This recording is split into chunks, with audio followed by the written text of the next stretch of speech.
మార్పు నిన్నటి నినాదం ఇప్పుడు లేటెస్ట్ గా గోస్ట్ అండ్ లయన్స్ అంటూ కొత్త లైన్ ను తెరపైకి తీసుకొచ్చారు ఆర్ఎస్ ప్రవీణ్ కుమార్. గోడ దూకినోళ్లు గొర్రెలా, కారులో చివరికి మిగిలేది ఆ ఇద్దరైనా. RS Praveen Kumar versus Mahesh Goud dialogue వారు కొత్త సందేశాన్ని సంకేతాల్ని తెరపైకి తీసుకొచ్చింది.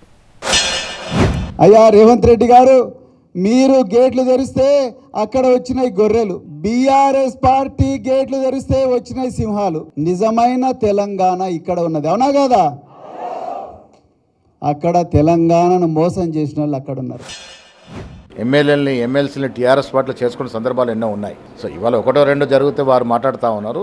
గతంలో 9.5 సంవత్సరాలుగా జరిగినటువంటి పార్టీ ఫిర్యాదుల గురించి జవాబు చెప్పాల్సిన బాధ్యత కూడా వారి మీద ఉంటుంది. చాలామంది ఎమ్మెల్యేలు వచ్చే అవకాశం ఉంది. నిజంగా మేము ఇలా డోర్లు తెలిస్తే నాకు తెలిసి కేటీఆర్, కేసీఆర్ తప్ప ఎవ్వరు మిగిలరు.